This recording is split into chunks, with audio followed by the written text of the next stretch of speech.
This conference will now be recorded.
Jadi pelayanan instalasi kesehatan jiwa dan remaja terdiri dari rawat jalan, rawat inap, daycare, dan ruang terapi dan diagnosis penunjang elektrofisiologi psikiatri.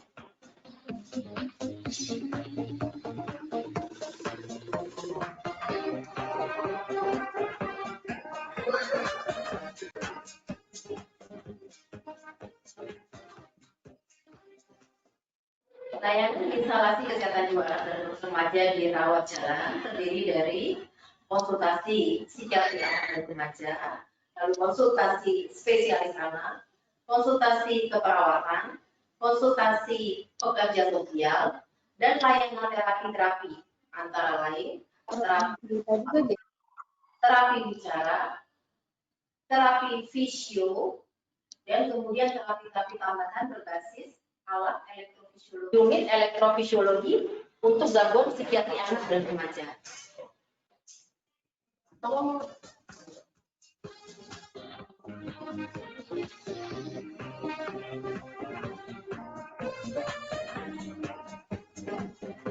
Ini adalah suatu alat yaitu proses neuropsikologi organisasi dan pengembangan merasa harian otak.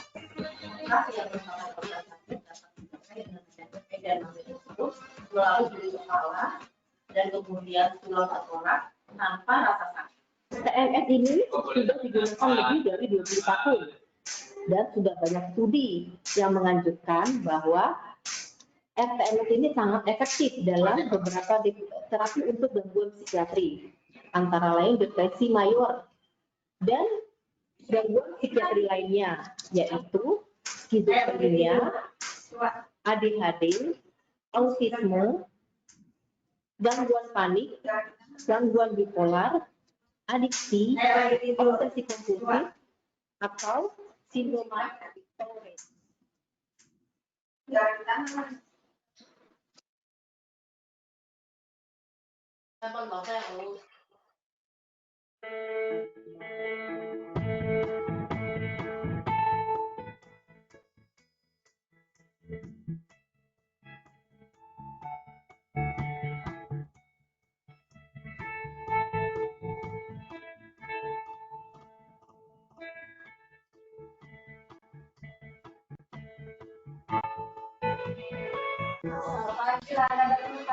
Selamat pagi, Bu. Ya, Gimana hari kita? Alhamdulillah, luar biasa. Kamu apa? Hari ini kita mau belajar latihan memasuki SD ya. Ini juga yang bisa kita pegang. Oke. Sebelum kita masuk ke kami, suka ya. Yuk, sekarang dulu ya. Semangat ya.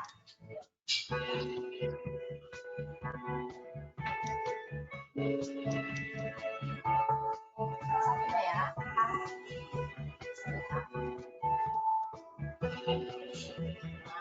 Tidak. Oke, sudah ya. Enak nggak?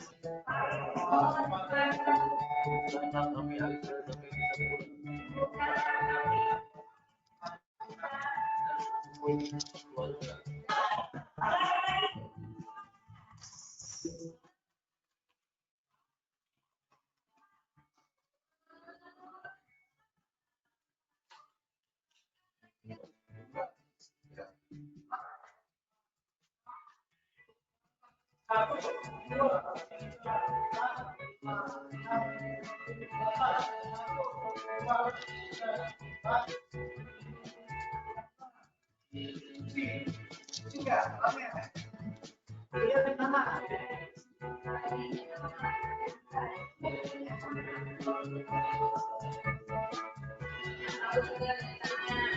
menggambar ya. Semuanya buka, buka gambarnya. Asal buka gambarnya. Bisa main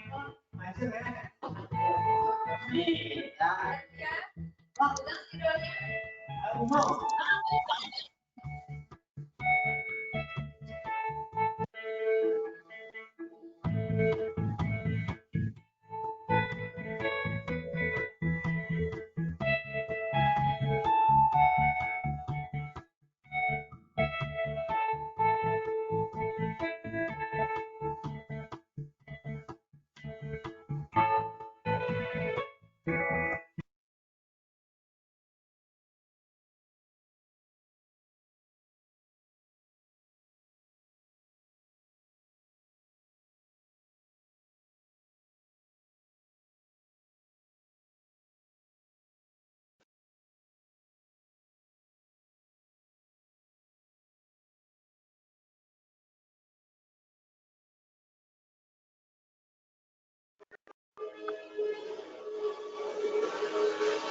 Center finali. Allah kinara tidak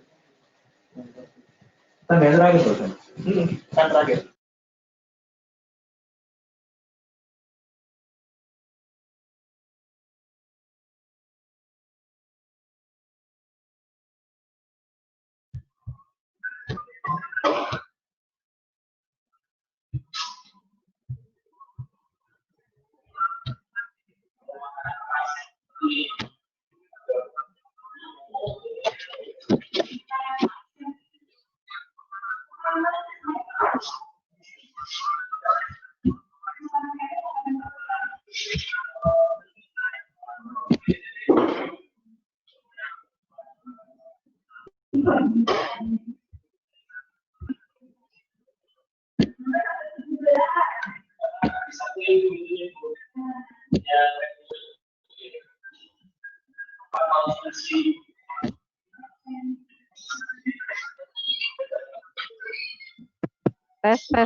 Tes. Ini aku pakai masker.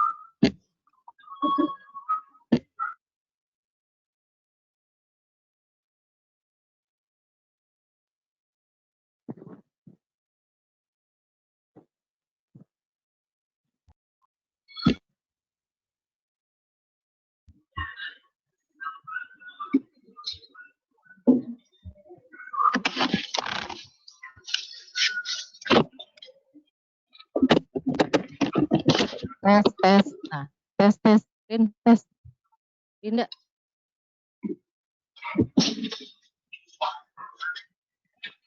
Halo, tes. 1.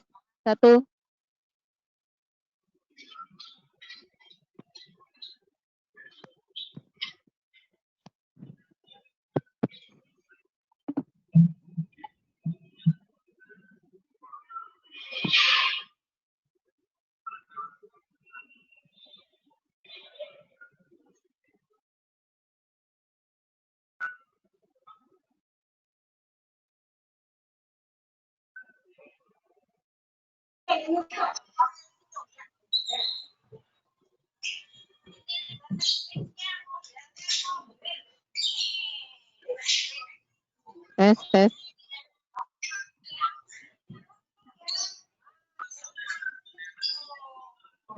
Oke.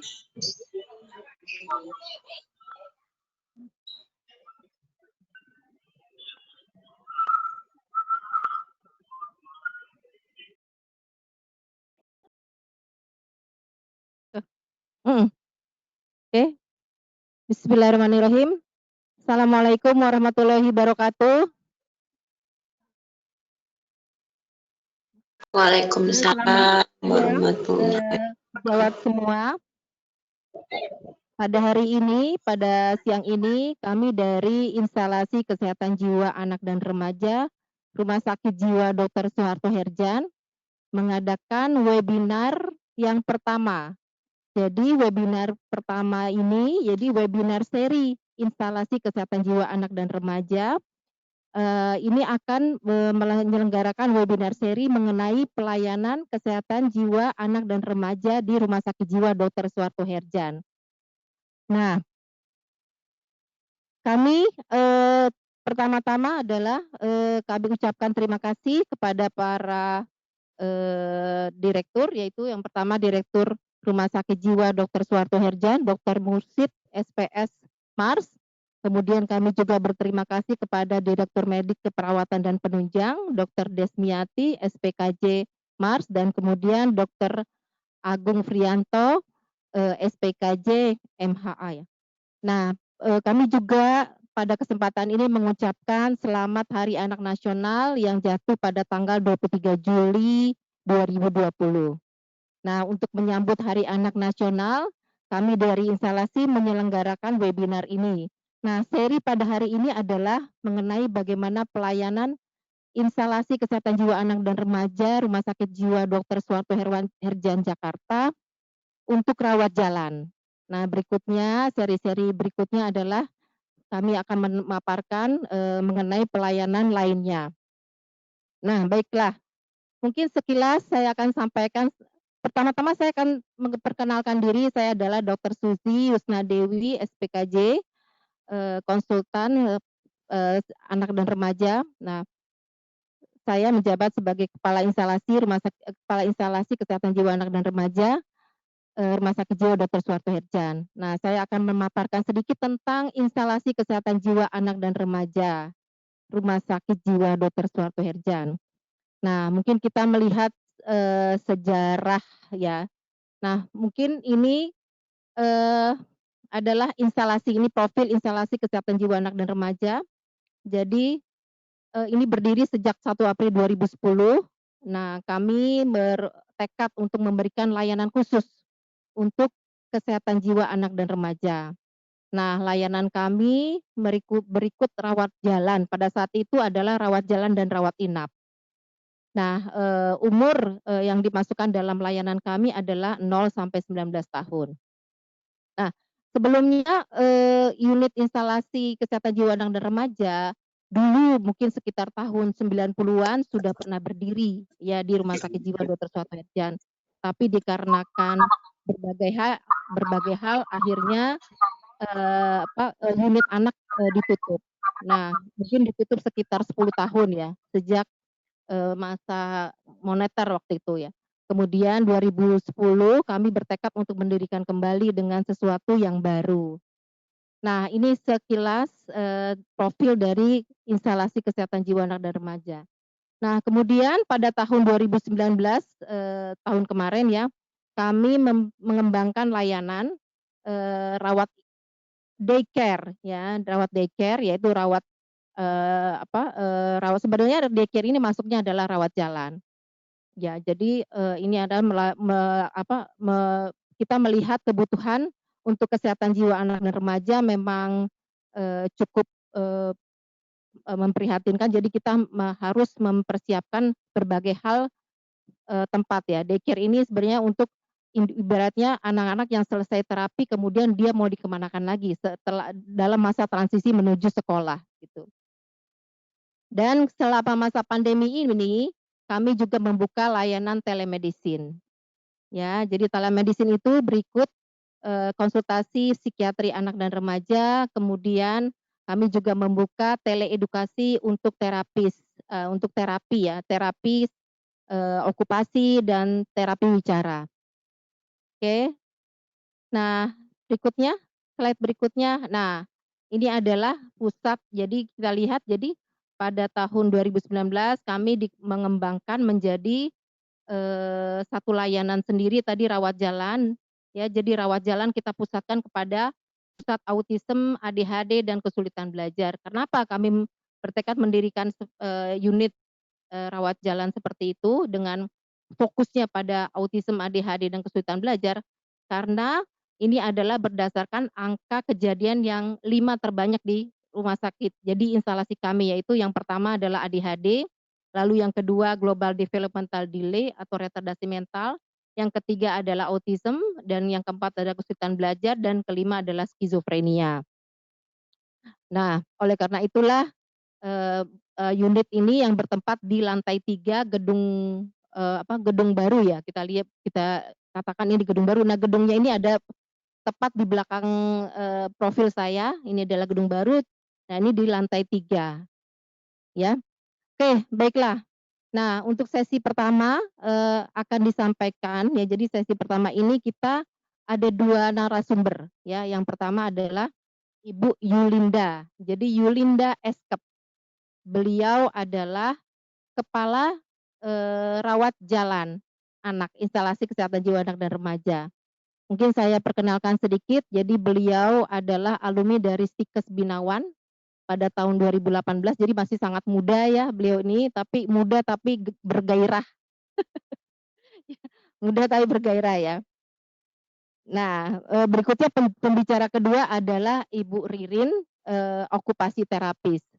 Nah, beliau adalah seorang okupasi terapis di Rumah Sakit Jiwa Dr. Suharto Herjan, dan beliau berpengalaman juga sebagai dosen di Fakultas Okupasi, Fakultas Program Okupasi di FKUI, Fakultas Okupasi ya, okupasi. Nah, Rini juga di instalasi kesehatan jiwa anak remaja ini sudah sekitar 4 tahun ya, dan mungkin sekitar 4 sampai 6 tahun ya, 2 tahun mungkin di sana ya, di di ruang rehabilitasi. Nah, dua narasumber ini akan menceritakan bagaimana profil dari instalasi kesehatan jiwa anak dan remaja, kemudian juga tentang bagaimana layanan sensori integrasi selama masa pandemi ini. Jadi kita banyak belajar tentang bagaimana layanan di masa pandemi ini. Baiklah, untuk mempersingkat waktu, saya persilakan Ibu Yulinda untuk mempresentasikan papernya. Silakan. Waktunya sekitar 15 menit ya.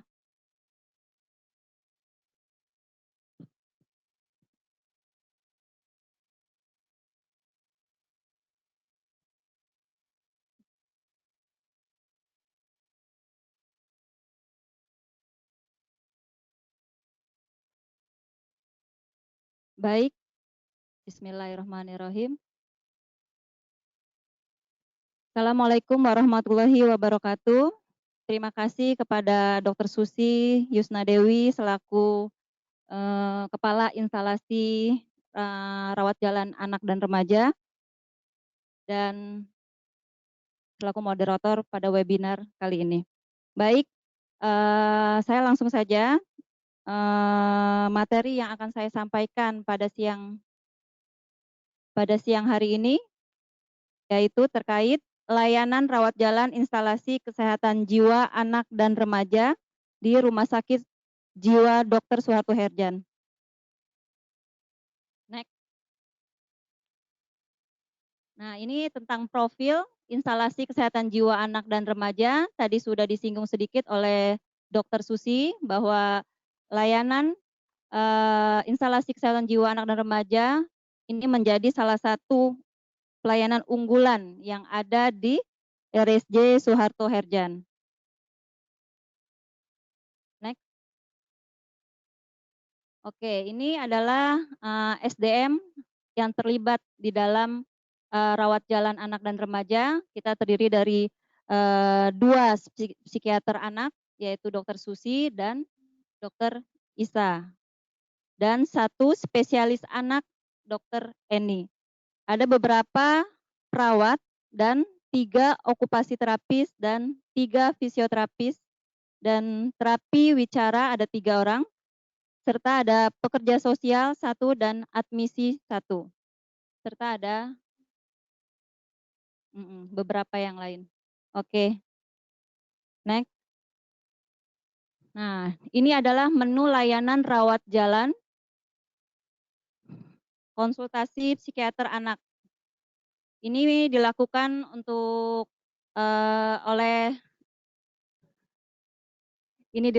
oleh profesi dokter subspesialistik atau konsulen yang memiliki kompetensi dan keahlian berstandar untuk penanganan masalah emosi dan perilaku pada anak dan remaja.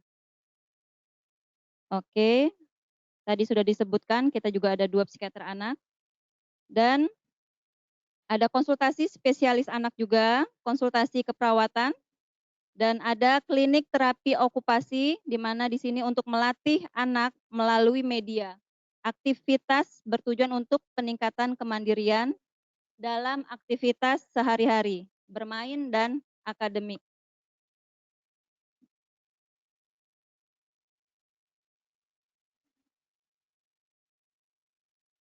Fisioterapi. Iya.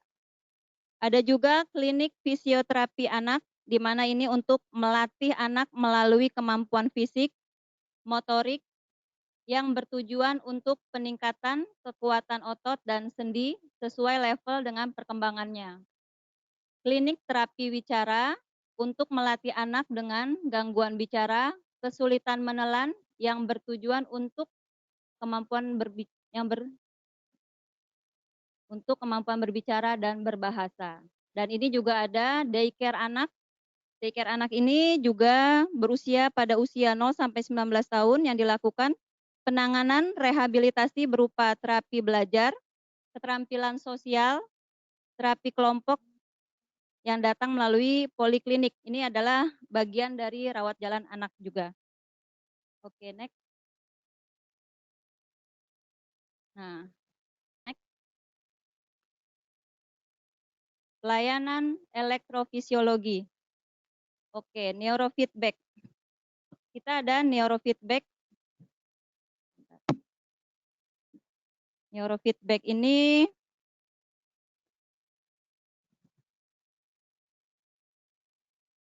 adalah teknologi yang tidak menggunakan obat-obatan. Jadi untuk melatih otak menjadi lebih baik. Ini bisa juga meningkatkan daya ingat dan fokus, mengurangi kegelisahan dan depresi, dan mengembalikan kualitas tidur. Oke. Ada juga TMS, Transcranial Magnetic Stimulation. Ini bekerja dengan memberikan stimulus gelombang elektromagnetik pada sel saraf otak agar dapat bekerja lebih baik. Oke, ada juga EEG atau brain mapping. Ini untuk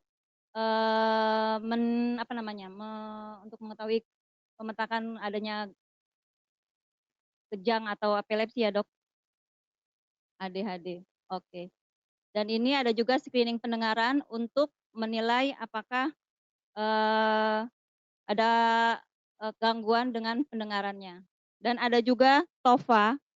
TOVA atau the test of variable attention adalah ini alat tes yang digunakan untuk mengukur atensi dan impulsivitas pada anak.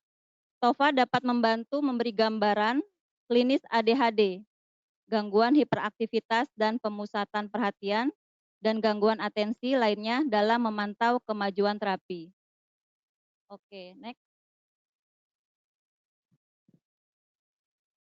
Sasaran pelayanan. Sasaran pelayanan di rawat jalan anak ada usia 0 sampai 19 tahun. Kasus yang ditangani tadi sudah sedikit disinggung oleh Dr. Susi, ini adalah beberapa kasus yang terbanyak yang ada pada anak dan remaja. Salah satunya ADHD, autisme, kesulitan belajar, retardasi mental, dan skizofren anak. Oke, next. Nah, ini alur pelayanan rawat jalan.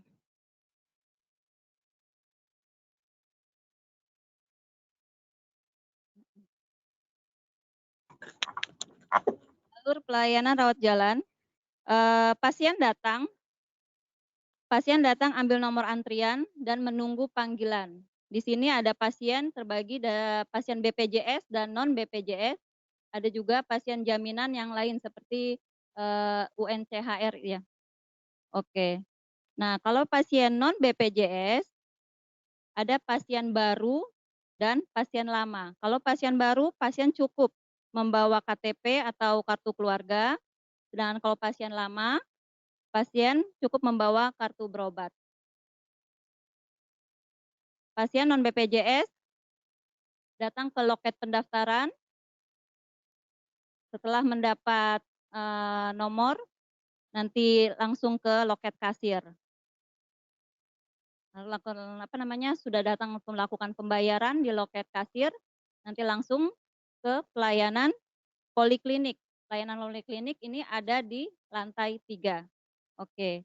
Setelah itu di pelayanan poliklinik nanti dilakukan admisi di sana, lalu dilakukan pemeriksaan oleh dokter. Di dalam pelayanan poliklinik ini nanti dilakukan pemeriksaan oleh dokter. Kalau misalnya nanti dilakukan asesmen oleh dokter, apakah pasien ini membutuhkan terapi atau memerlukan konsul dengan dokter spesialis anak, nanti diarahkan Nah, setelah selesai semuanya, kalau memang pasien tersebut mendapatkan obat, nanti langsung ke apotik dan pulang. Berbeda dengan pasien BPJS. Pasien BPJS sendiri datang dengan membawa rujukan, kartu BPJS, KK atau KTP. Nah, setelah membawa rujukan itu, datang ke loket admisi. Setelah mendapat verifikasi jaminan berupa SEP, keluarga dan pasien langsung menuju ke pelayanan poliklinik di lantai 3. Setelah itu mendaftar lagi di admisi rawat jalan anak. Setelah admisi kedua itu datang ke misalnya berobat ke dokter, nanti dilakukan pemeriksaan dan asesmen.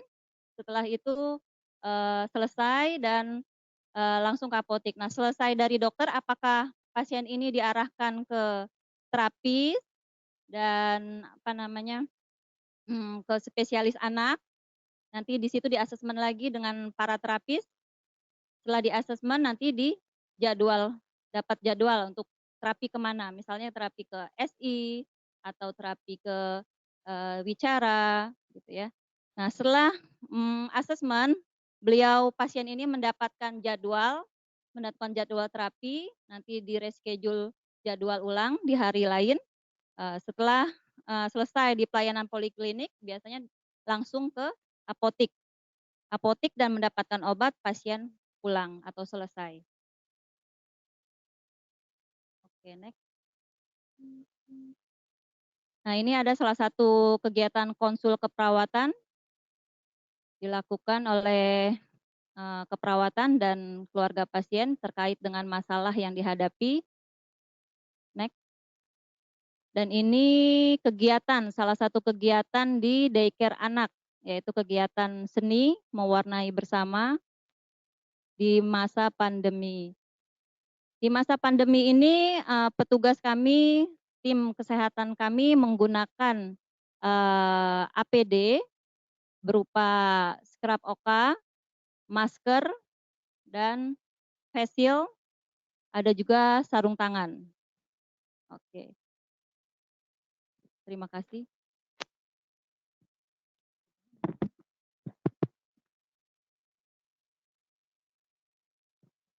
Pindah-pindah ya. Baiklah, terima kasih Bu Yulinda yang menjelaskan sedikit tentang layanan di instalasi kesehatan jiwa anak dan remaja Rumah Sakit Jiwa Dr. Suharto Herjan. Nah, berikutnya adalah pembicara kedua, Ibu Ririn. Beliau akan memaparkan bagaimana terapi sensori integrasi di rumah pada saat masa normal baru. Ya, jadi Bu Ririn mungkin menceritakan bagaimana selama masa pandemi dan masa normal baru sebetulnya. Apa yang dilakukan pada saat mereka pandemi. Jadi di sini pelayanan instalasi kesehatan jiwa anak dan remaja pada saat mulai dari pandemi, kita tidak tutup secara total, tapi memberikan layanan teleedukasi kepada pasien. Nah, setelah masa normal baru, mereka memang berangsur-angsur datang dengan sistem pembagian. Nah, kemudian ada juga dengan sistem pemberian layanan online. Jadi ada yang online tetap kemudian dibagi dua, jadi ada yang online dan kemudian ada sebagian yang datang ke rumah sakit jiwa. Dan bagaimana teknisnya dan bagaimana pemberian terapi sensori integrasi dalam sistem online dan bagaimana di rumah, mungkin Bu Ririn akan menjelaskan secara singkat. Baiklah, silakan Bu Ririn.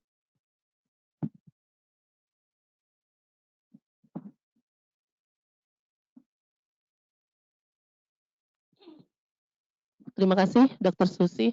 Bismillahirrahmanirrahim. Assalamualaikum warahmatullahi wabarakatuh. Selamat siang, rekan-rekan semua. Terima kasih atas kehadirannya di acara kami di webinar seri 1 di instalasi anak dan remaja Dr. Suharto Herjan. Baik, tadi saya sudah diperkenalkan, saya akan mencoba lebih ke sharing ya, bagaimana menerapkan program terapi sensori integrasi di rumah pada masa normal baru. Jadi nanti saya akan menyampaikan sebenarnya kegiatan-kegiatan apa saja yang bisa dilakukan oleh orang tua ataupun keluarga saat anak-anaknya mungkin tidak bisa mengikuti terapi di rumah sakit dan mungkin juga sebagai home program, kita mengistilahkan ya home program, itu kegiatan yang dilakukan di rumah untuk mengganti sesi terapi saat di rumah sakit. Oke, langsung slide. Jadi mungkin hampir sudah 4 bulan kurang lebih ya, kita sudah menjalani masa pandemi ini, yang tadinya mungkin, anak-anak kita menjalani terapi, rutinitas ada kegiatan setiap harinya.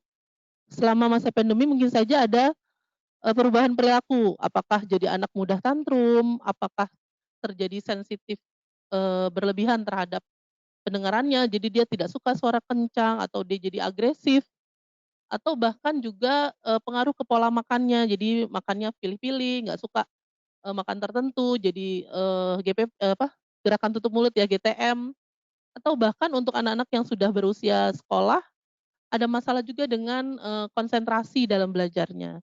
Nah, hal ini apa sih yang menyebabkan perilaku ini muncul? Langsung saja slide berikutnya. Next. Ya, jadi kalau dilihat dari permasalahan yang ada tadi saya sebutkan di slide pertama, kemungkinan besar bisa saja terjadi karena permasalahan dalam proses sensori itu sendiri gitu ya. Jadi kita juga harus melihat bukan hanya dari, perilaku yang muncul pada anak, bisa saja rutinitas yang tadinya sudah dilakukan lewat terapi menjadi terhenti karena, masa pandemi ini. Untuk lebih jauh mengenai, kegiatan-kegiatan nanti yang dilakukan di rumah seperti apa, kita coba mengenal dulu apa sih yang dimaksud proses sensori integrasi tersebut. Oke, next slide.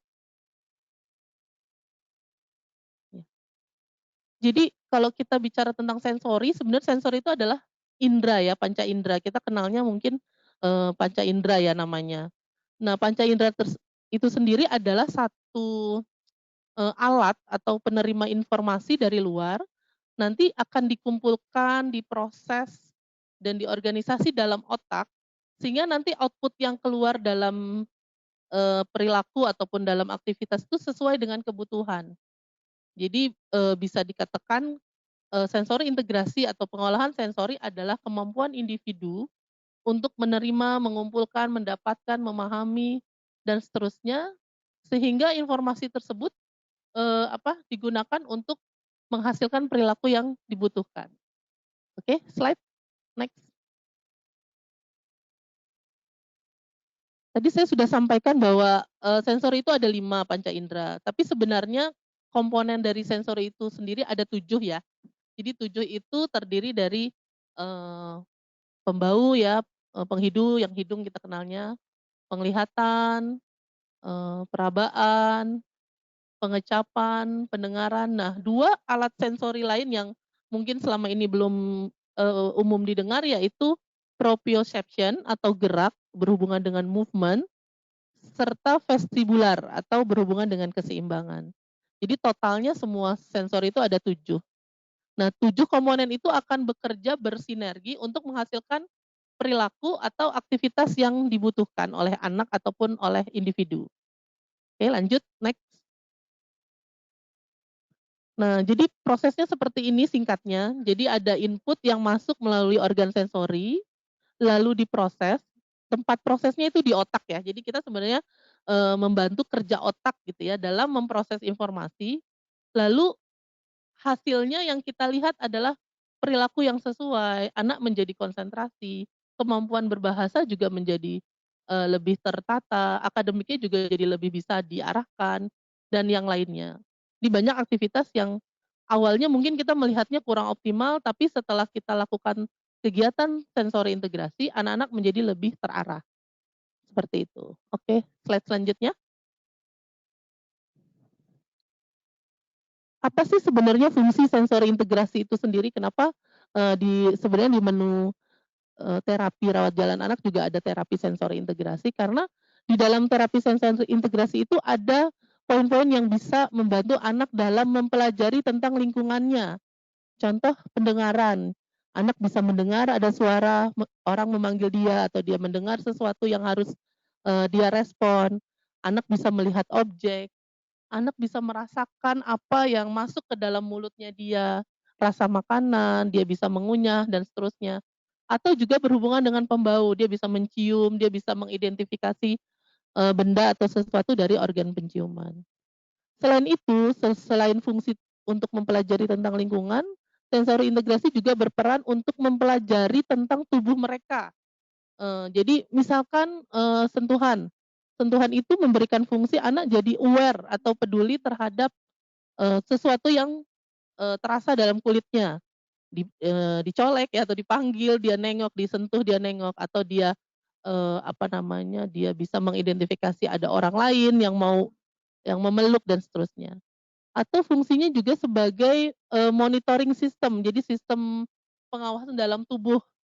Misalnya rasa panas, rasa dingin, rasa haus, rasa lapar itu juga fungsi dari sensori.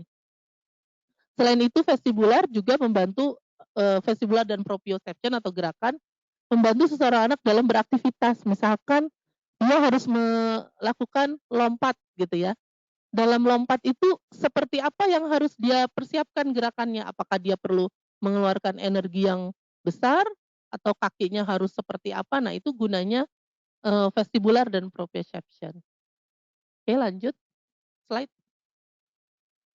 Diibaratkan sensori integrasi itu, perkembangannya seperti membangun sebuah rumah gitu ya, di mana pondasinya yaitu yang berwarna biru tua dan biru muda itu adalah, komponen dari sensori itu sendiri. Jadi sebelum bisa jadi rumah yang tegak berdiri kokoh, tentunya pondasinya harus bagus dulu.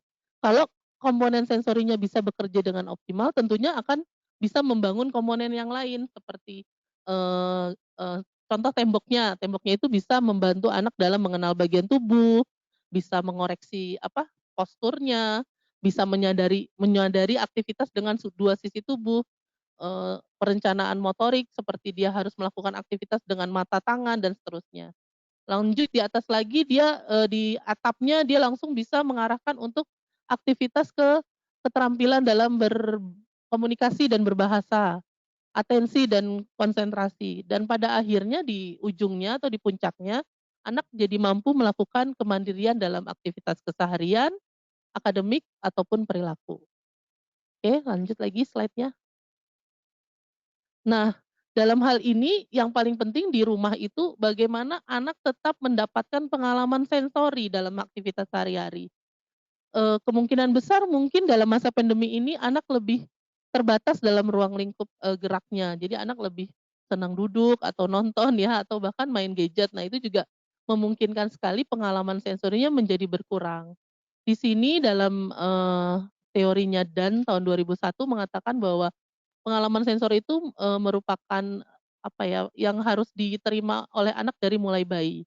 Jadi setiap hari, eee, mendapatkan pengalaman sensori yang berbeda-beda, ada panas, hujan, angin, dan seterusnya. Oke, lanjut slide. Nah, dalam pengalaman sensori, slide next. Nah, jadi anak tuh unik ya dalam memiliki cara sendiri-sendiri untuk meresponnya.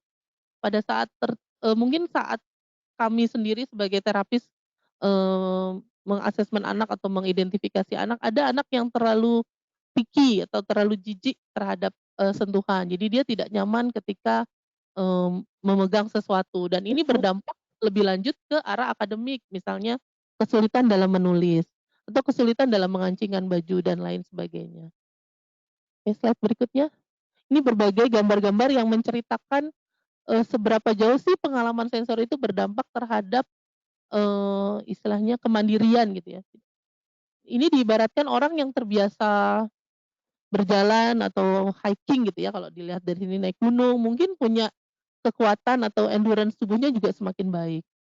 Kalau misalnya dia tidak punya pengalaman terhadap, aktivitas fisik tersebut, tentu dia jadi akan mudah sakit, lemah, dan sebagainya.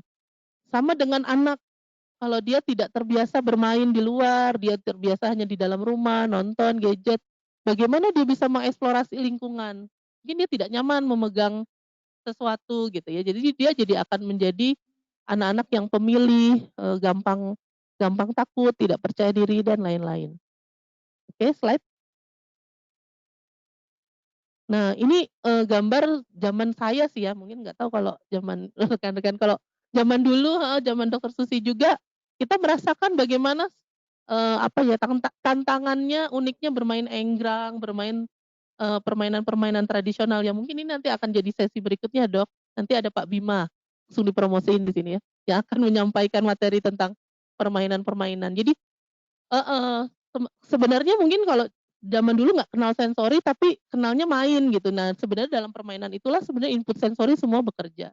Ada vestibular di enggrang ya, ada vestibular, ada proprioception, ada taktilnya juga karena dia harus menekan dengan kuat bagaimana dia bisa mengelola gerak untuk bisa tidak jatuh saat bermain enggrang, bermain di lumpur, bermain di air yang becek dan seterusnya. Itu merupakan pengalaman sensori yang akan mendatangkan perilaku yang positif. Oke, slide next. Nah, kalau di ruangan terapi, ini mungkin saya memberikan contoh ke dalam ruang terapi ya.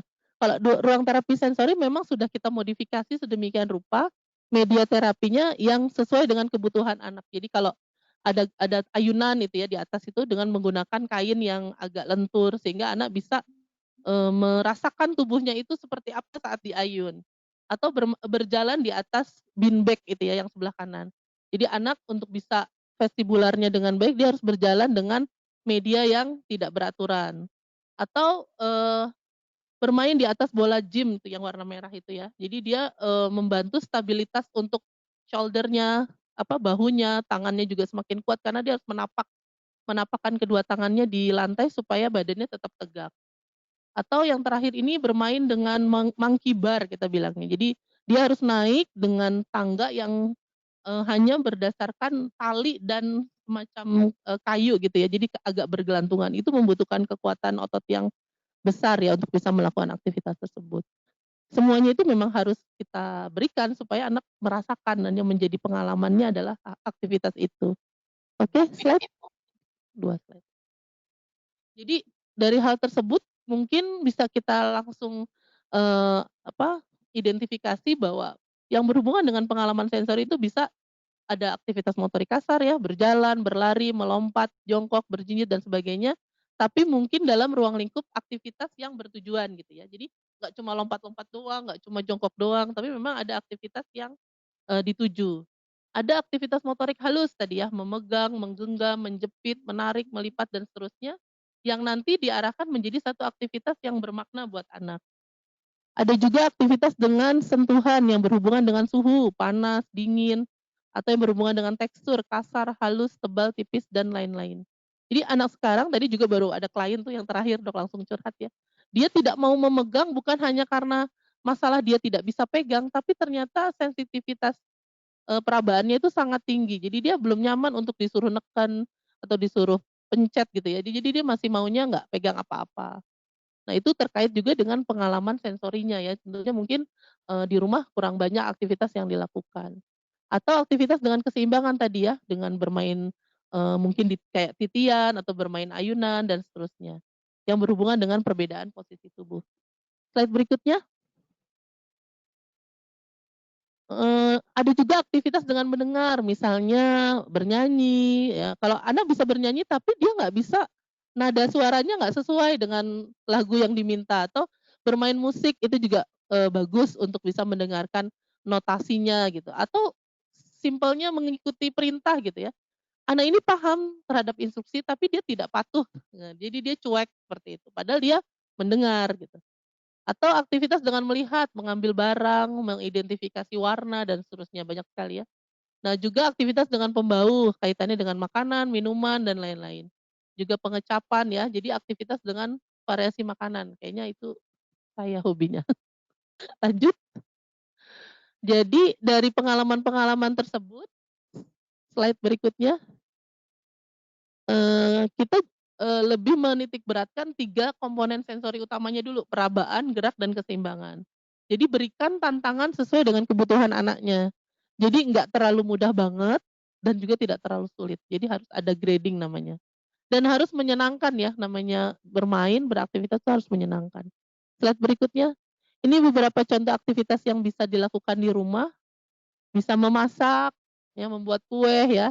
Jadi kadang-kadang mungkin buat orang tua ya yang tidak terbiasa anaknya 24 jam kali berapa bulan ini ada di rumah, ini mungkin menjadi tantangan yang berat ya, bisa membuat aktivitas yang kreatif, bagaimana mengisi hari-hari mereka untuk lebih produktif. Jadi harus banyak ide mengenai aktivitas gitu ya.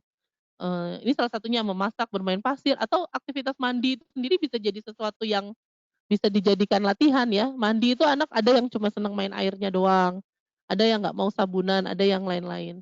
Atau finger painting juga bisa jadi salah satu pilihan. Next.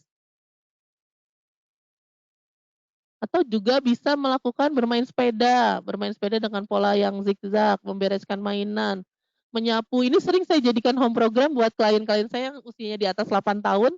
Jadi kembali ke aktivitas manajemen rumah tangga ya.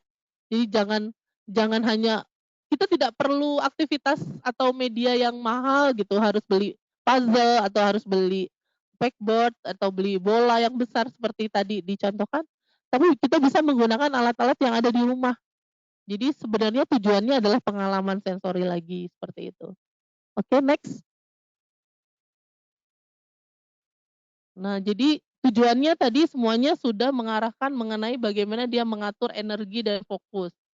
Jadi jangan dipikir kalau kita bermain itu cuma main-main ya, tapi sebenarnya kita ada energi yang keluar.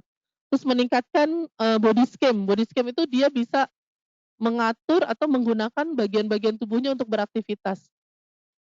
Oh, yang perlu dilakukan adalah jarinya yang harus menjepit, badannya harus tegak misalnya kayak gitu. Jadi dia harus tahu mana jari, mana badan, mana kanan, mana kiri, itu juga penting juga untuk latihan dari di sensori. Meningkatkan kontrol postur ya, harus tegak, tidak boleh jatuh badannya, harus kuat dan sebagainya. Terus praksis, bagaimana dia bisa mengorganisasi, perilakunya. Oh, kalau mau mau membuat kue itu harus apanya dulu, duluan. Nah, itu juga artinya mengorganisasi. Oke, slide. Tadi sudah disampaikan ada keterampilan motorik halus, motorik kasar, pemahaman, ekspresi bahasa, ekspresi wajah ya. Ada juga fungsi psikososial, ada rasa percaya diri ya, kalau udah berpengalaman pasti anak akan lebih percaya diri untuk mencoba sesuatu yang baru lagi. Terus meningkatkan kemandirian, ini yang paling utama. Oke, next. Prinsipnya, setiap anak unik, tidak boleh sama persis karena bisa jadi tantangannya buat mereka berbeda. Tantangannya harus update, maksudnya hari ini, kalau besok ya beda lagi, kalau kemarin ya mungkin udah terjadi, terus fokus untuk memperbaiki yang menyebabkan gangguannya apa gitu ya. Jadi bukan masalah, target, secara hasil, tapi lebih ke proses ya. Terus movement dan sensori, jadi bukan, jadi ini proses sensori integrasi itu lebih ke movement dan kemampuan sensorinya ya. Bukan hanya memberikan semacam stimulus saja, tapi udah ada hubungannya dengan aktivitas. Ada gradasi tadi sudah disampaikan. Next. Sesuai dengan kebutuhan, dorong anak untuk berpartisipasi aktif, tidak menunggu instruksi, berikan kreativitas ide, ini kesempatan dia untuk berinisiasi, tidak drilling, tidak hanya menyuruh-nyuruh, tapi memberikan kesempatan anak untuk memilih, fokus terhadap inisiasi. Jadi anak tuh punya keinginan untuk melakukannya sendiri. Oke, slide. Nah, dari hal tersebut di atas mungkin bisa dikembangkan nanti, kepada teman-teman atau orang tua yang mempunyai anak, sebenarnya nggak harus anak berkebutuhan khusus, ini bisa dipakai oleh semua anak untuk bisa lebih kreatif dalam, mengisi kegiatan di rumah pada saat masa pandemi new normal ini. Demikian presentasi saya kembalikan kepada moderator Dr. Susi. Terima kasih.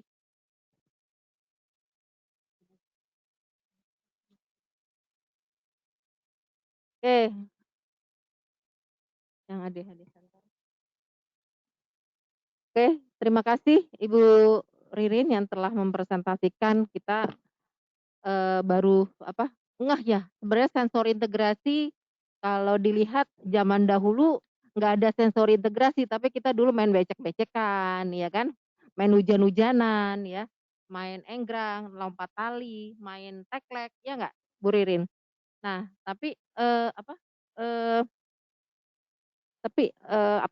sekarang jadi lebih karena ibaratnya perkotaan ya, nggak ada tanah, jadi di ruangan bagaimana mengoptimalkan fungsi dari indera ya. Jadi 5 indera ya Bu Ririn.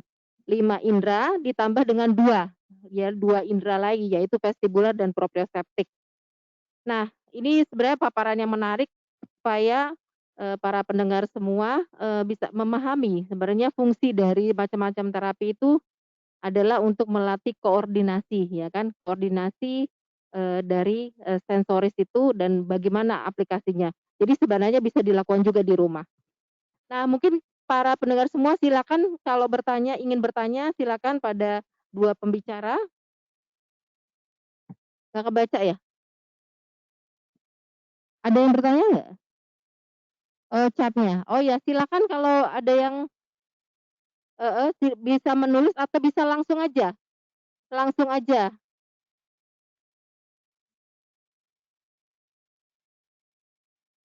Ya, silakan kalau ada mau bertanya. Nah, Bu Ririn, sambil menunggu para penanya ya, saya ingin bertanya sama Bu Ririn dulu ya. Bu Ririn, bagaimana sih pemberian sensori integrasi ya? Sensori integrasi itu adalah bagian dari terapi okupasi ya. Iya, Dok. Lalu bagaimana pemberian itu pada saat masa pandemi ini? Bisa dijelaskan? Saat di rumah atau di ruangan, Dok? Ya, jadi saat di ruangan. Di Nah, kan ruangan. sebenarnya Oh ya. kan banyak yang tidak berani datang ke rumah Ya. sakit ya. Ya, jadi tidak berani datang ke pusat-pusat terapi. Nah, sekarang pemberian kalau di dalam kedokteran itu kan medis itu telemedicine. Dalam Terapi, teleterapi. Nah, bagaimana sih model dari pemberian teleterapi? Kalau di instalasi anak dan remaja di rawat jalan anak, ya. Jadi kami itu kan ada ruangan sensori yang cukup besar sebenarnya. Itu biasanya kalau sebelum pandemi kita bisa diisi oleh kita ada 3 terapis, berarti kalau 3-tiganya masuk dikali 3 pasien berarti ada 6 orang langsung masuk. Nah, selama masa pandemi ini kita mengurangi, Dok. Jadi karena harus social distancing juga, jadi maksimal itu 2 pasien dengan 2 terapis. Jadi totalnya 4 orang maksimal itu dalam satu ruangan. Dan tentunya kita menggunakan, dan apa namanya menggunakan APD udah pasti ya, Dok. Terus kita juga menjaga. Oh iya, terus kita juga ada ruangan sebenarnya ada ruangan, terapi itu sebenarnya ada di rawat jalan anak bawah dan di rawat jalan lantai 3 ya, Dok. Sebenarnya kita totalnya punya 2 ruangan SI. Jadi kalau misalnya 3 terapis sebenarnya kita tidak ada kesulitan kalau memang 3-tiganya ada klien kita bisa langsung melakukan treatment pada saat yang sama. Cuma mungkin, aturan protokolnya tetap berlaku, kita jaga jarak, terus kita setiap selesai melakukan kegiatan kita tetap menggunakan menggunakan apa namanya, eee, hand sanitizer dan seterusnya dan juga, persyaratan kita adalah pasien-pasien yang datang ke rawat jalan anak harus satu udah pasti ada ini ya, Dok, protokol untuk cek suhu ya, cek poin ya. Juga harus menggunakan masker pastinya, apa namanya, dan anaknya harus sehat pasti gitu ya dan juga menggunakan apa namanya, tangan panjang gitu ya supaya tidak ini, tidak ada masalah lah intinya gitu, Dok. Pada saat new normal ya, jadi mereka tetap datang ya. Nah, kalau ini kan tadi kita bicara tentang new normal tapi mereka datang tapi dibatasi. Nah, bagaimana ketika mereka diberikan terapi di rumah? Nah, kan sebagian kan ada yang datang misalnya 2 kali, 3 kali seminggu ya ke tempat Tempat di terapi, instalasi anak ya. Kemudian selain itu di selain rumah. itu kan, sekarang ini paling 1 kali seminggu, Iya. sisanya di rumah. Nah, di rumah itu kan pemberiannya dengan Oh sistem iya. teleterapi. Nah, bagaimana model teleterapi pada sensori integrasi atau Iya. pada okupasi terapi ini? Iya, Dok. Jadi, kita pada saat, sesi terapi di rawat jalan ya bertemu dengan klien langsung, kita memberikan home program tadi yang disampaikan. Jadi ada kegiatan yang kita berikan untuk mereka lakukan di rumah. Lalu orang tua akan mendokumentasikan kegiatan tersebut melalui video dan kita punya grup WA. Grup WA di mana grup WA itu untuk sarana komunikasi kita dengan keluarga klien. Di mana grup WA itu nanti mereka kirim video, terus mereka, lakukan kegiatan di rumah, nanti mereka akan, kita evaluasi hasil video tersebut, apakah video itu sudah sesuai dengan yang kita maksud. Jadi awalnya kita contohkan dulu di ruangan terapi, setelah itu mereka melakukan di rumah dan mereka dokumentasi, lalu mereka 2 minggu kemudian datang dengan hasil evaluasi kita.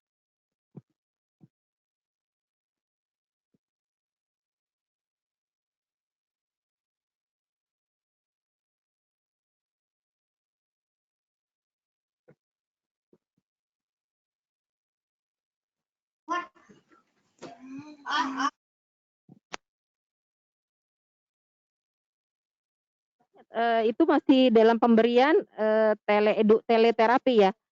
Nah, apakah itu di-cover oleh BPJS atau bagaimana, Bu Ririn?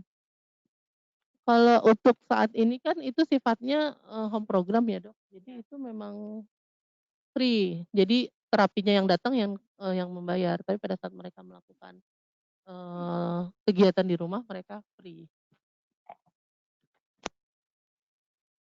Masih free.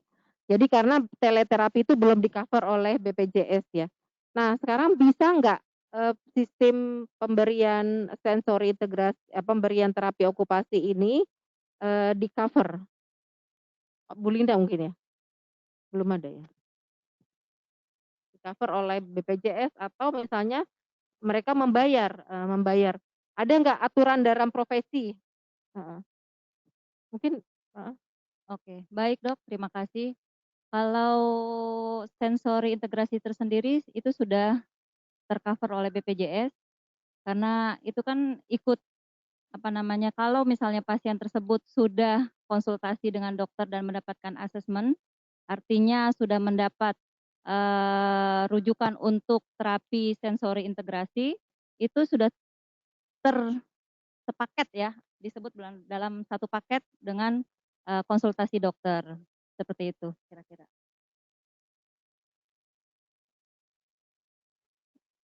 Betul.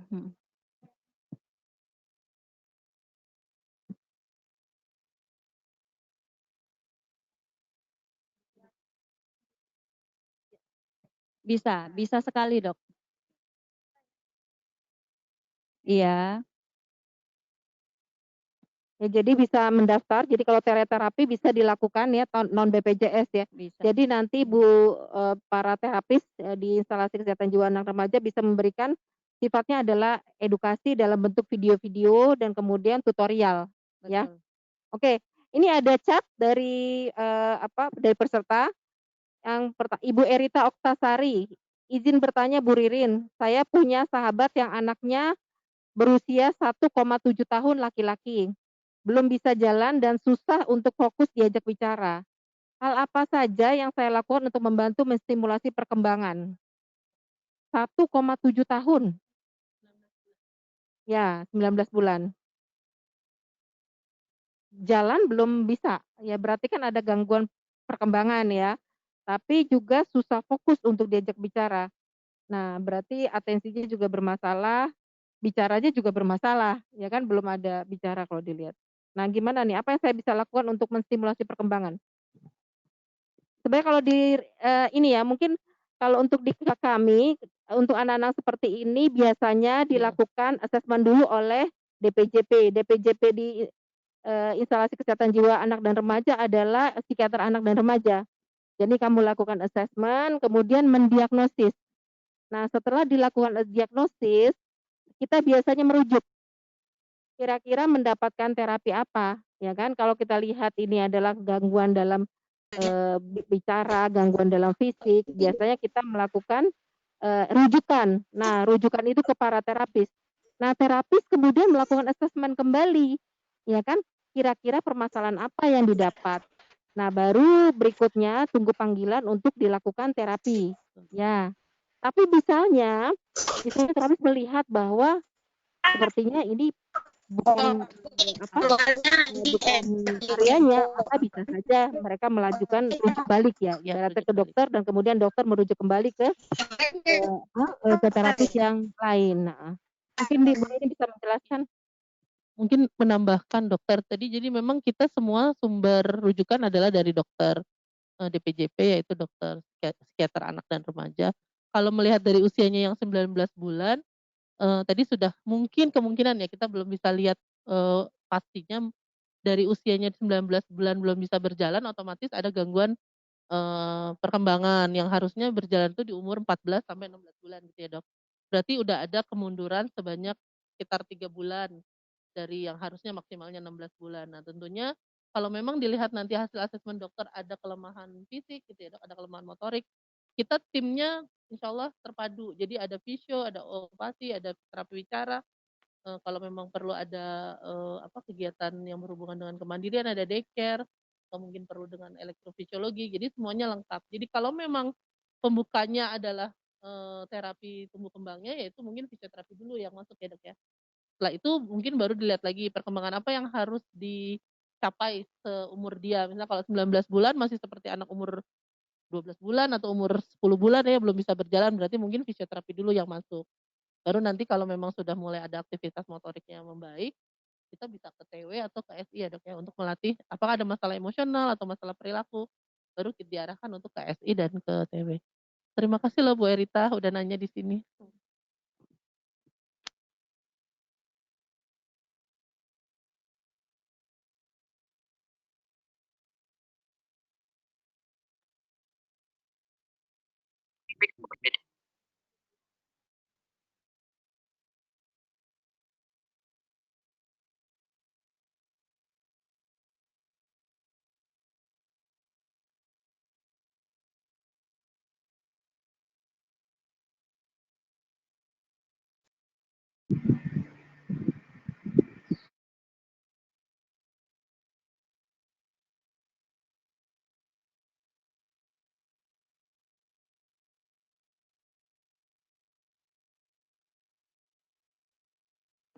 Saya kebetulan punya analoginya ya, jadi baru hari ini kebetulan ada klien Down syndrome 18 tahun, rujukan dari dokter Isa, langsung disebut ya.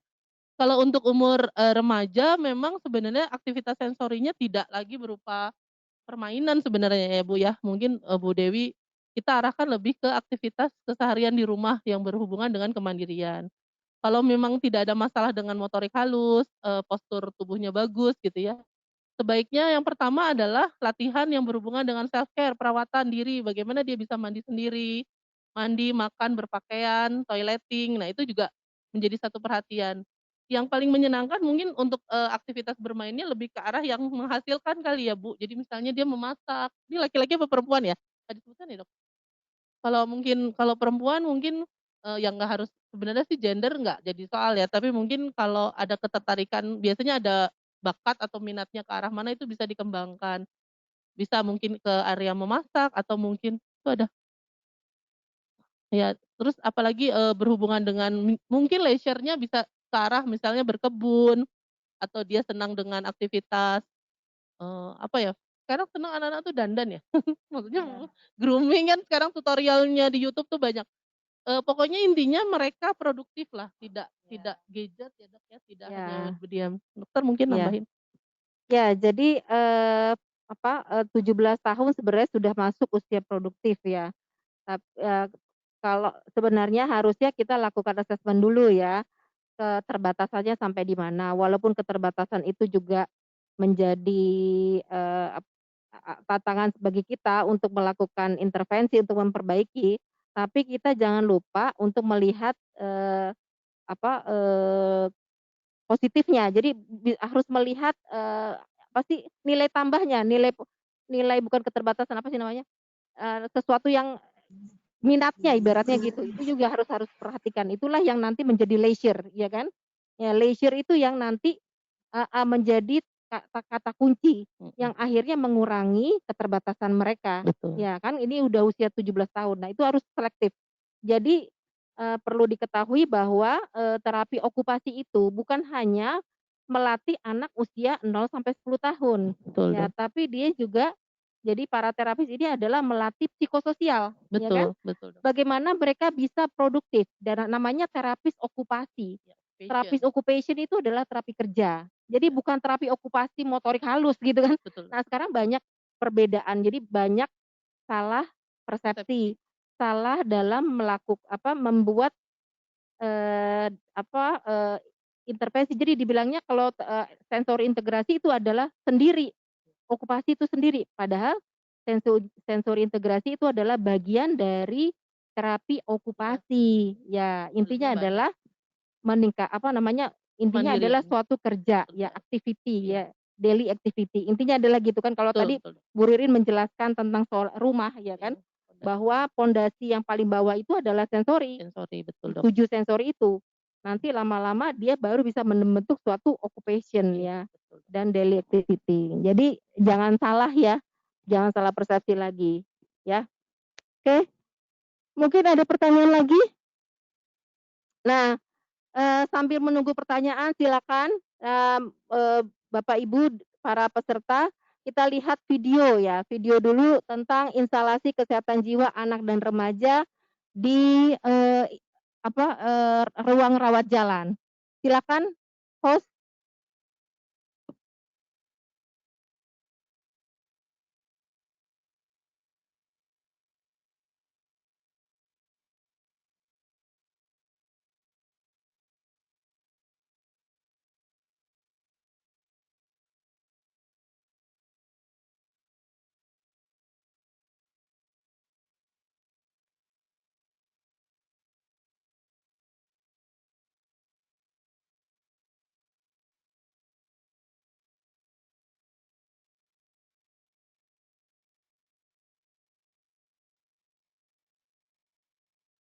Ya, ini bisa dilihat sambil saya arahkan ya.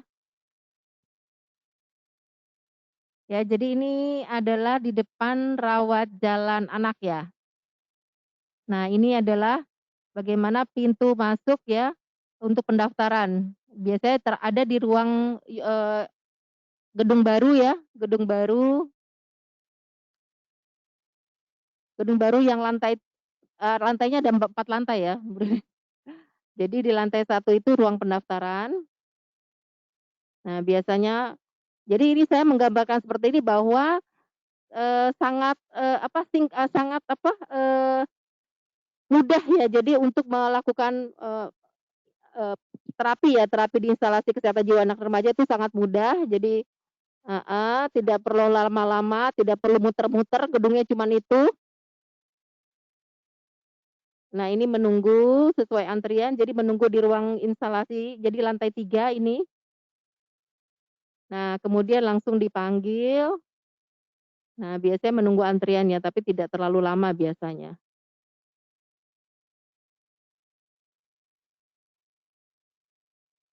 Ya, inilah dalam suasana new normal ya, kita tetap berpakaian dengan alat pelindung diri. Nah, ini adalah instalasi tadi di ruang daycare. Nah, ini adalah pusat rawat jalan ya. Nah, kita namakan pusat ADHD, autism dan kesulitan belajar karena ini merupakan 5 dari kasus yang paling kita sering temui. Nah, ini psikiater anaknya kita berdua ya, dokter saya sendiri dan dokter Isa. Jadi jangan khawatir ibu-ibu, bapak-bapak kalau datang ke rumah sakit nggak usah khawatir, semua sudah menjalankan protokol kesehatan. Nah, ini adalah konsultasi keperawatan.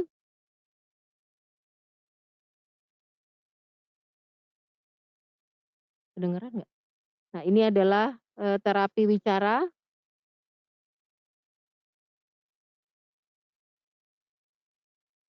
Tentu dalam unit kami ini memperhatikan psikososial ya. Jadi permasalahannya bukan hanya anak diserahkan kepada terapis ya, tapi juga kita memberikan edukasi kepada orang tua untuk melatih anak. Dan kita ketahui untuk pelatihan anak ini harusnya dalam 40 jam dalam 1 minggu ya. Jadi bagaimana kalau misalnya hanya terapi 2 kali dalam 1 jam itu sangat tidak memungkinkan untuk anak itu berkembang secara optimal. Nah, inilah pentingnya edukasi kepada keluarga. Nah, ini pada saat dilakukan terapi okupasi ya. Ya. Nah, ini adalah fisioterapi.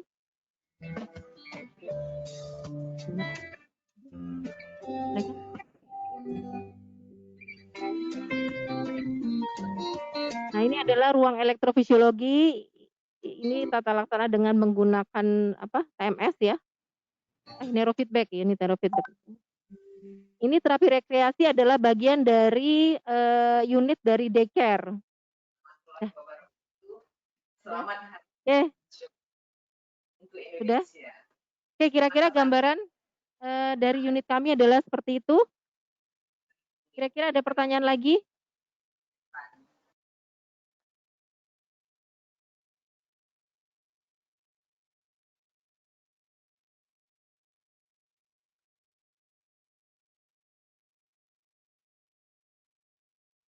Nah, mungkin kami sampaikan, jadi berikutnya adalah webinar-webinar kami adalah, mungkin ini adalah ada acara promosi, jadi promosi tentang instalasi kesehatan jiwa anak dan remaja.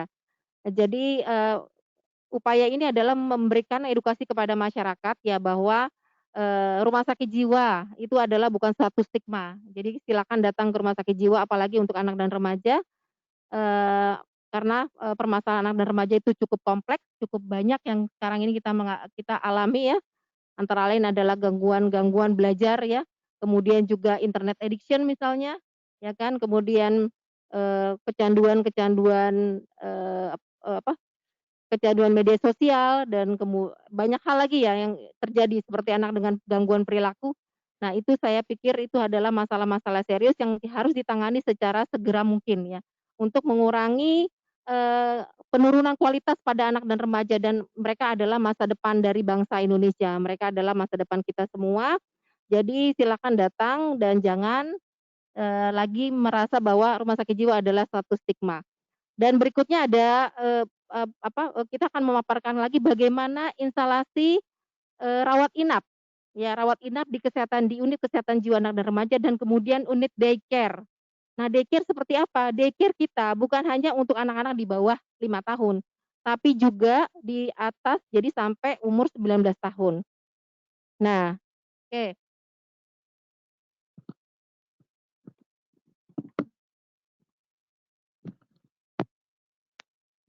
ya, ini ada pertanyaan lagi. Hah?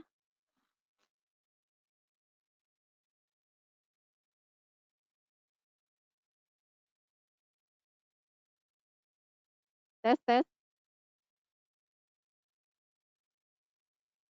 Ini berikutnya ada pertanyaan lagi, apakah di instalasi anak ya, maksudnya di sana terjadi ketika pasien anak rawat inap mau pulang, pasien yang sudah tenang tiba-tiba menjadi gelisah. Nah, jadi pasiennya mau pulang gitu kan, mau pulang ternyata ketika apa nih, sudah tenang tiba-tiba menjadi gelisah.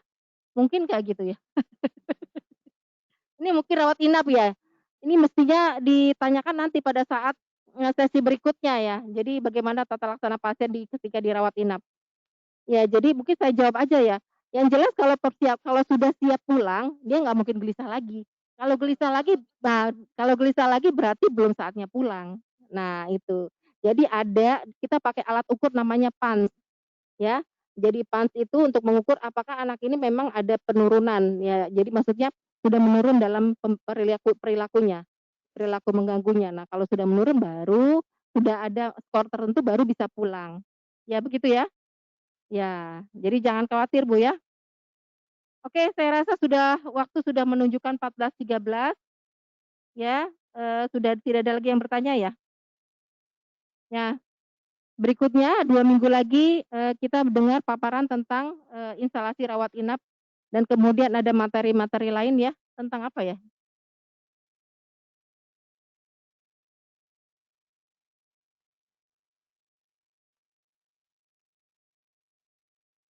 Nah ini mungkin dicatat ya supaya untuk pengingat ya.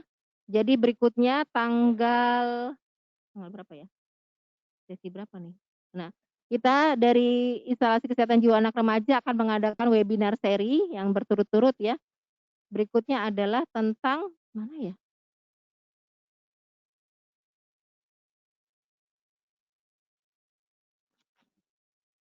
Nah, tentang bagaimana manajemen rawat inap, kemudian tata laksana medis pada gangguan jiwa. Jadi bagaimana nanti jangan khawatir bagaimana manajemen pada saat anak dan remaja dirawat, ya dirawat di unit rawat inap. Ya, jadi, Bapak dan Ibu nggak usah khawatir kalau misalnya anaknya perlu dirawat, misalnya kecanduan games misalnya, perlu dirawat, gimana sih di sana gitu? Apakah di kerangkeng gitu kan? Apakah diikat? Nah, nanti kita bisa saksikan bagaimana sih mereka ditata laksana di sana. Jadi supaya Bapak Ibu tidak perlu jangan sampai merasa anaknya akan diperlakukan tidak wajar, ya. Baiklah, eee, terima kasih kepada 2 narasumber yang keren-keren ini. Ah, ada lagi? Nongol ya?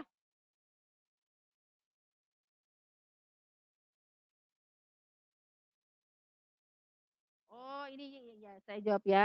Saya baca ya. Apakah di sana kok mana ya?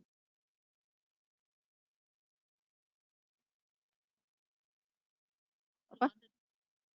Ya terapi di rumah ya. Bagaimana terapi di rumah untuk anak tunarungu? Nah, ini mungkin Bu Ririn ya. Heeh.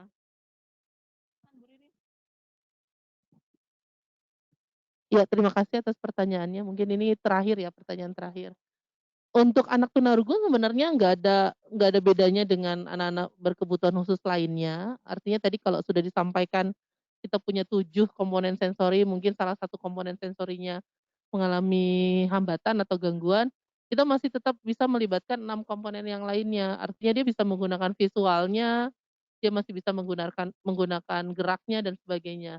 Kalau misalnya usianya 8 tahun, artinya sebenarnya, paling pertama minimal kemandirian dalam perawatan diri ya, Dok, ya. Jadi seperti makan, minum, berpakaian, toileting ya, dia sudah harus bisa sendiri. Jadi itu bisa jadi salah satu kegiatan yang bisa, dilakukan di rumah. Kalau memang perawatan dirinya sudah oke, bisa dilanjutkan untuk, yang produktivitas umur 8 tahun. Misalnya dia mungkin udah bisa bantu cuci piring habis makan, atau dia sudah bisa membantu ibunya dalam memasak kalau dia perempuan ya, jadi sekedar mmm,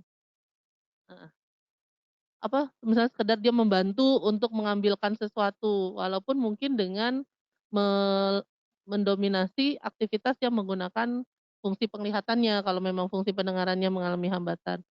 Sebenarnya itu sih, Dok, jadi bisa dikembangkan tanpa harus melihat dari kekurangannya. Jadi kita tetap bisa melakukan kegiatan seperti, anak seusianya, tapi mungkin modifikasinya dari penglihatan. Itu, Dok. Jadi ya, jadi bagaimana melatihnya ya, melatih bicara sebenarnya. Ya, jadi, nah inilah yang, ini menjadi kata kunci ya, Bapak dan Ibu ketika melakukan terapi di rumah ya, eee, tentunya perlu ada edukasi dari para terapis sebelumnya, ya kan? Biasanya kan kalau kita zaman-zaman dulu ya, anak-anak itu kan anak-anak kita yang penting diajak ngomong gitu kan, ada yang ngomong kadang-kadang ditabokin apa, ditabokin daun jarak daun jarak, ya kata biar biar banyak ngomong gitu kan. Ya sebenarnya kan nggak gitu ya, itu kan, ada mitos gitu kan. Ya sebetulnya yang paling penting adalah ibu-ibu, mengerti bagaimana cara melakukan, stimulasi bicara sebenarnya. Dengan gangguan pendengaran tentu kita bisa harus perhatikan juga apakah mereka perlu alat bantu dengar atau tidak ya kan. Kalau mereka tidak perlu alat bantu dengar berarti kan desibelnya masih dalam kategori, baik gitu kan. Nah, tentu ada khusus. Nah, kalau misalnya desibelnya memang, membutuhkan alat bantu dengar, maka sebaiknya harus dipakai dulu alat bantu dengar tersebut. Nah, biasanya itu para terapis itu memberikan catatan, memberikan, apa sih stimulasi yang bisa dilakukan di rumah. Nah, itu yang dipelajari, ya. Jadi Ibu, kalau saya pikir gini, kalau ini Ibu tadi yang Ibu siapa? Ibu Amirah ya, sebaiknya, datang dulu ke rumah sakit jiwa, ya, kemudian mendaftar. Jika takut bisa melakukan teleedukasi, ya, teleedukasi bisa mendaftar ya. Saya nggak tahu nih sudah ada belum online, fasilitas online Bu Linda? Belum ya? Online kita belum ya? Eee, harus daftar. Jadi, kita, telemedicine ini baru bisa dilaksanakan oleh dokter, sedangkan oleh terapi sebetulnya bersifat sukarela ya. Sebenarnya masih bersifat sukarela. Jadi, teleedukasi ini diberikan bagian dari paket dari terapi, okupasi yadi, dan terapi bicara di rumah sakit. Jadi nanti diberikan seperti itu, jadi berupa tutorial video-video, ya, video-video atau biasanya orang tua memberikan laporan, laporan apa saja yang sudah dikerjakan, ya, apa saja yang sudah dikerjakan di rumah ya, berdasarkan tutorial itu. Nah, nanti melaporkan kepada terapisnya. Jadi memang hubungan antara terapis dengan orang tua itu cukup erat dalam tanda kutip, apa, dalam tanda kutip ya, bukan erat macam-macam ya. Jadi cukup erat, jadi, perkembangan anaknya itu terpantau oleh terapisnya. Nah, biasanya kalau orang tuanya cuek ya kan, biasanya perkembangan anaknya juga akan, terhambat ya, jadi akan susah untuk, majunya. Tapi kalau misalnya orang tuanya sangat concern, biasanya perkembangan anaknya juga baik. Nah, itu letaknya dari edukasi dari para terapis. Nah, ini terapis-terapis di rumah sakit jiwa cukup lumayan concern ya, lumayan bertanggung jawab memberikan teleedukasi ya atau teleterapi. Oke, sebelum kita mengakhiri kita lihat dulu video lagi tentang instalasi kesehatan jiwa anak dan remaja. Silakan.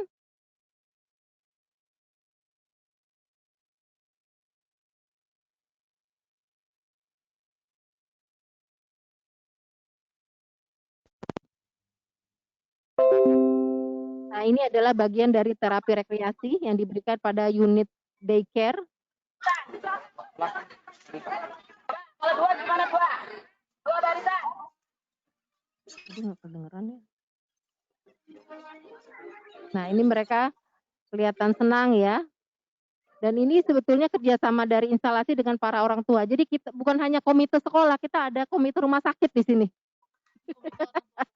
Komite orang tua pasien ya. Jadi mereka kalau ada acara ini sangat concern ya. Jadi mereka sangat solid kelihatan ya di Kampung Horta Bogor. Enggak kedengeran. Assalamualaikum warahmatullahi wabarakatuh. Terapi daycare mengadakan terapi di Kampung Horta, itu di daerah Bogor, Kemang. Kegiatan terapi rekreasi ini merupakan bagian dari terapi daycare yang dilaksanakan setiap tahun sekali. Bertujuan agar anak-anak mampu berinteraksi, mampu bersosialisasi dengan lingkungan sekitarnya. Dan menjadi peka terhadap apa yang objek-objek yang ada di lingkungan yang selama ini dia dipelajari di dalam kelas. Kegiatan di Kampung Horta ini banyak sekali manfaatnya. Dan banyak pula kegiatan yang dilakukan di sini. Seperti boneka. Nah, jadi anak-anak itu bagaimana melatih motorik halusnya untuk melakukan kegiatan tersebut dengan Ini kegiatan ini sebenarnya sebelum pandemi ya. Pada saat pandemi kita tidak melakukan ini lagi ya. hidungnya, rambutnya, bulu-bulu rambut gitu. Terus sama ekornya. Itu melatih konsentrasi dan motorik halus daripada. Jadi ini merupakan bagian dari terapi okupasi ya, Bu Ririn ya. Ya, jadi lihat dah, itu mereka melatih motorik halusnya, lihat mereka melukis itu sebenarnya melatih motorik halus ya. Dan kemudian melatih konsentrasi. Nah, untuk persepsi warna juga melatih tekan. Oh, ya posturnya ya. Jadi duduk tegak ya. Karena duduk tegak itu postur itu sebenarnya persiapan untuk mereka masuk usia sekolah ya. Mereka harus duduk rapi ya. Di sawah bersama-sama mereka. Menanam padi itu sebenarnya juga melatih keseimbangan juga, perabaan ya. Terus kemudian mereka kan ada yang jijik juga itu kan. Nah, yang jijik itu nggak sanggup tuh main di lumpur. Nah, tapi karena begini ya mereka mau nggak mau turun. Ya jadi melatih taktil atau perabaan, sensori taktil ya. Mau berinteraksi dengan teman-temannya, berebut untuk menangkap ikan. Ya. Untuk bagaimana Nah, seperti ini sebenarnya bisa dilatih di rumah ya. Dia suruh main air aja anak-anak nih, suruh main di lumpur. Kalau dulu ada mandi hujan ya. Mandi hujan gitu. Sekarang ada nggak nih mandi hujan? Semprot ya. Mandi hujan, lari-lari di becek-becek itu melatih sensori taktil sama proprioseptik ya. Ya.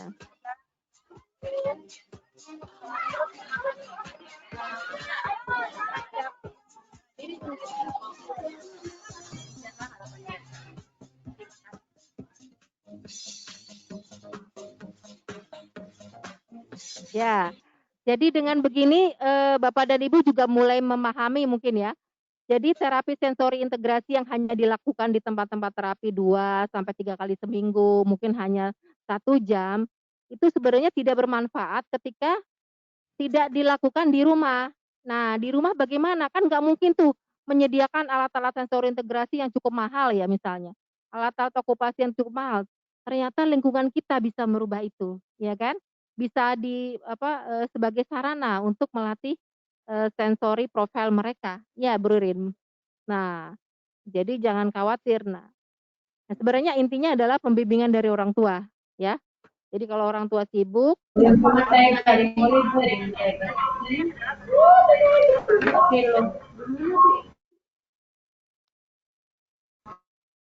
oke, ya. Saya rasa sudah tidak ada lagi yang bertanya ya. Nah, penutup ya. Oke, mungkin saya simpulkan. Jadi kembali saya ucapkan terima kasih kepada para pendengar yang setia untuk mengikuti webinar seri kami yang ini adalah seri pertama, seri perdana ya dalam menyambut Hari Anak Nasional tanggal 23 Juli. Nah, kami dari Instalasi Kesehatan Jiwa Anak dan Remaja dan ini adalah unit rawat jalan. Ya, kami memberikan masukan kepada Bapak dan Ibu untuk belajar ya bagaimana terapi okupasi, bagaimana terapi sensori integrasi bisa dilakukan di rumah. Tapi sebenarnya adalah bagaimana memberikan edukasi pada masyarakat, pada orang tua ya, yang itu harusnya menjadi tugas terapis. Jadi karena sekarang ini ada teleterapi itu belum di-cover, belum sebagaimana telemedicine. Nah, kami memberikan ya dari instalasi memberikan itu dalam bentuk seperti layanan tambahan ya, layanan tambahan di samping layanan terapis yang ada di rumah sakit. Jadi kami sekali lagi memberitahukan bahwa layanan kami hanyalah bukan hanya memberikan terapi di ruang terapi, tapi juga memberikan teleedukasi kepada masyarakat dalam masa new normal ini, masa normal baru. Dan kami jangan segan-segan untuk mendaftar di kami ya. Nah, Ibu Bapak mungkin materi dari kami lebih akan diputar di video ya, YouTube ya.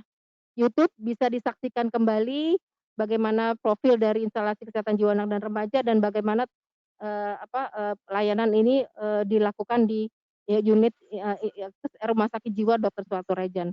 Ya, mungkin saya terima kasih kepada Ibu Yuli sebagai kepala ruangan dari instalasi rawat inap Rumah Sakit Jiwa Dr. Suharto Harjan dan juga kepada Ibu Ririn sebagai terapis okupasi dan juga kepada tim yang keren-keren ini sebagai dari SIRS, ya kemudian dari Diklat di Lebang dan kemudian tim dari unit semua instalasi kami. Jadi ada rawat inap dan kemudian daycare yang siap untuk tampil lagi di acara-acara berikutnya.